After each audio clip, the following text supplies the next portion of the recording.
you open your eyes on the planet Viltrum, where your fate is immediately decided by figures in battle armor. On this planet, only the strongest survive, so doctors and parents check your vital signs. The weak are not allowed to live. Instead of lullabies, a gravity chamber 4 times the strength of Earth's awaits you, forcing every muscle in your tiny body to adapt to intense pressure. On Viltrum, weakness is never rewarded, so no one comes to comfort you even when you cry. By the age of 2, you are already training with heavy-weighted blocks and showing signs of levitation. Your parents watch your progress from a distance with their arms crossed. A true Viltrumite must always stand on their own. At 5 years old, you are thrown into the Juvenile Combat Initiative, essentially a toddler fight club. In your first match, you defeat an opponent who is older and larger than you, earning the momentary respect of the crowd. Your education is designed to create the perfect soldier for galactic expansion. History class glorifies the purging, a great civil war where Viltrumites killed off the weak members of their own species to become superior beings. Mathematics is taught through the lens of warfare logistics, and science focuses on weapon development.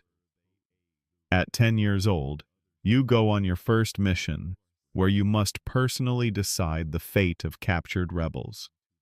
Under the cold gaze of your general, you choose execution, suppressing any feelings of fear or guilt. By the age of 15, you are leading squads into battle, traveling through space without ships by holding your breath for weeks.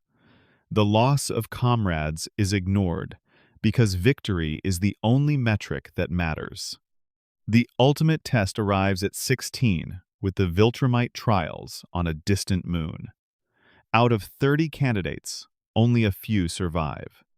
In the finale, you must face Corvin, a fighter who has fought by your side and saved your life. However, you knock him unconscious without hesitation, proving your worth to the Empire. By your 40s, your aging has nearly stopped.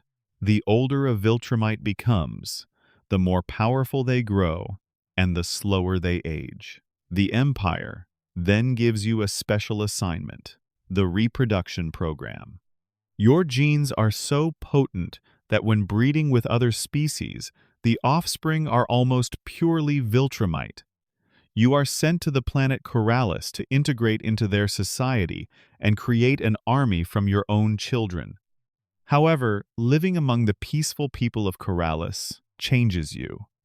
You meet a woman named Andra, and, for the first time, begin to see a partner as more than just a tool for breeding. You have children and discover a need to nurture and protect rather than conquer. When the High Command orders you to return your children to their ranks, you choose to lie to buy your family time. Eventually, a fleet arrives to punish your defiance. You fight your final battle, knowing you cannot defeat an entire army alone.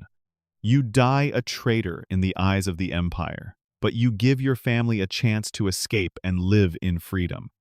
Your name is erased from Viltrumite history, but you die not as a conqueror, but as a father.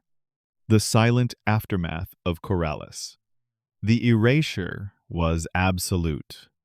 Back on Viltrum, the High Command didn't just execute traitors, they deleted their existence from the Great Archives.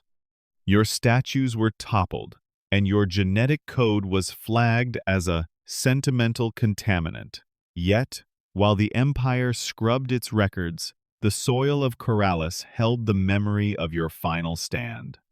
For 15 years, you had played the part of an infiltrator, but the mask had slowly become your true face.